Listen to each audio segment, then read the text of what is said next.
As promised, now we want to delve into that interview we promised on the status of the hotel industry, especially following the COVID-19. Despite happening 4 years ago, the impact it had on the hotel industry was massive, and want to get to know if they've been able to keep up and what are the trends within this sector. Joining us this afternoon to take us through this particular course will be Michael Kimani, the GM, Riata and Nabo residents. Michael, good afternoon and welcome to the show. Thank you, Abdi, for having me. So Michael, and let's start on that note where I want to know the current status of the hotel industry. How is the feel right now, especially following that COVID-19 wave? Yeah, thank you very much. Let me start by introducing Riata Apartments Hotel. We are located in the serene part of Melimani, a walking distance to CBD on Rough Bunch Road. That's where we are located. We have 62 units. Those are apartment hotels. And we've been in operation for more than 12 years. But now to your question, hotel industry is really growing very fast. Apart from the derailment and the setbacks we got from with the COVID-19, 2021-22, it started growing up in 2023. And as we speak today, like for us, we operate at 80%. That shows there's growth. One, it's been attributed by political stability. Two, the good environment we have now, business environment. As you know, Nairobi is a regional hub. Yes. But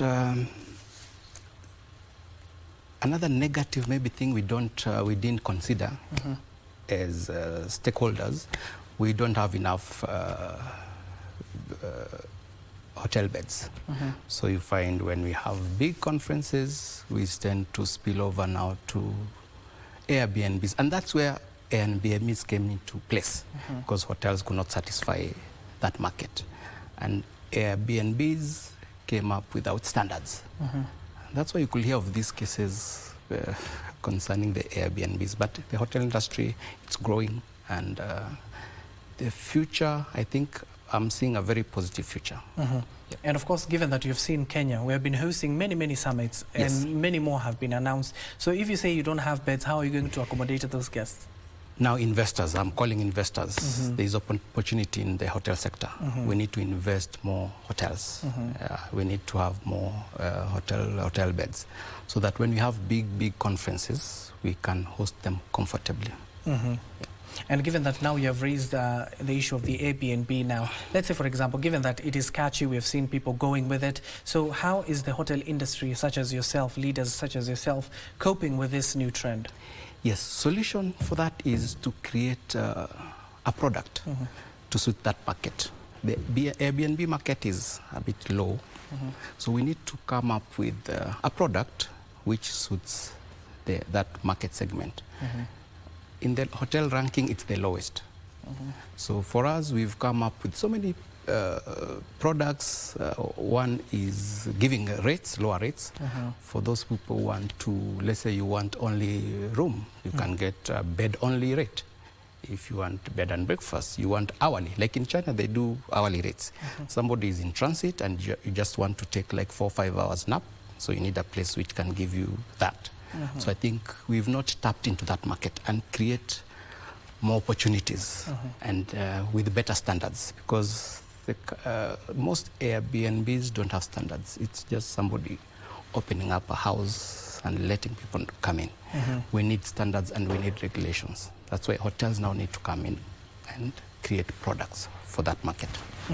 And of course, we have seen you guys, especially within the hotel industry, taking advantage on foreign tourists. So when they don't come, have you over-relied on those foreign tourists and negated the domestic tourists within the country? Yes, that I can say it's true. And I think going forward, we need to broaden up. We have so many attractions in Kenya. And within those attractions, we don't have either hotels or resorts. So we need to, investors need to come in and help create those resorts. And then now we create awareness. Once you have the facilities within the attractions, now we create awareness.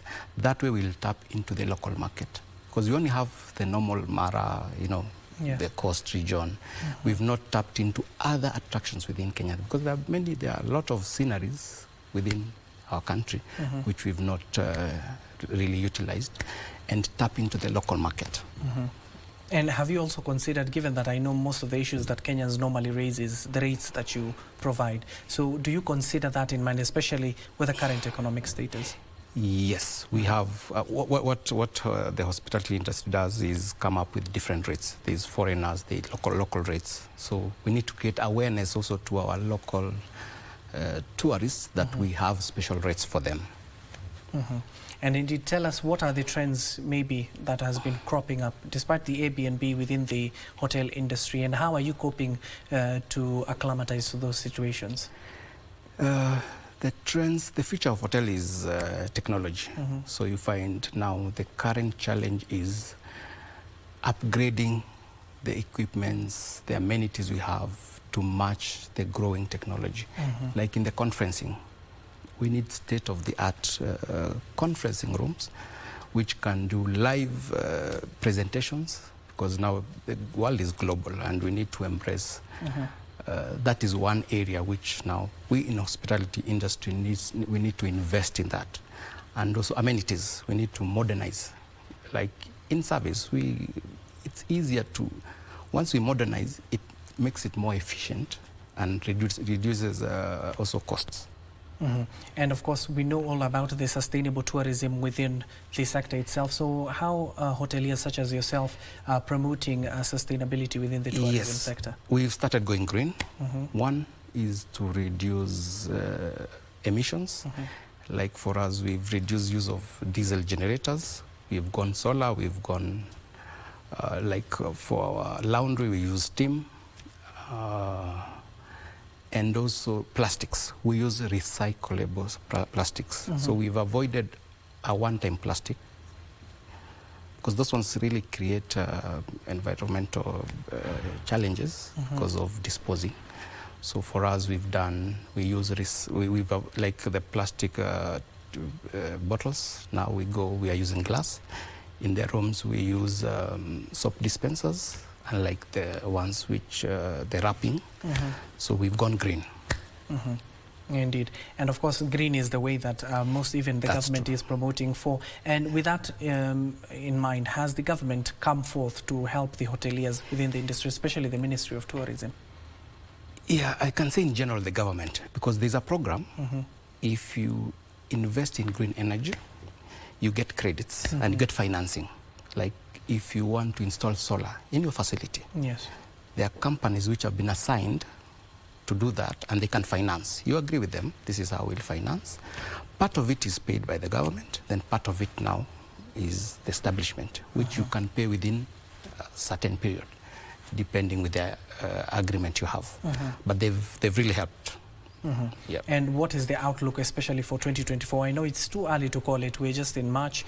For those 3 months, how has the hotel industry been? Given that last year you said you're operating at 80%. Yeah, this year is very good, very good, because we have bookings until August. Yeah, it's I can say it's very, very promising. Yeah.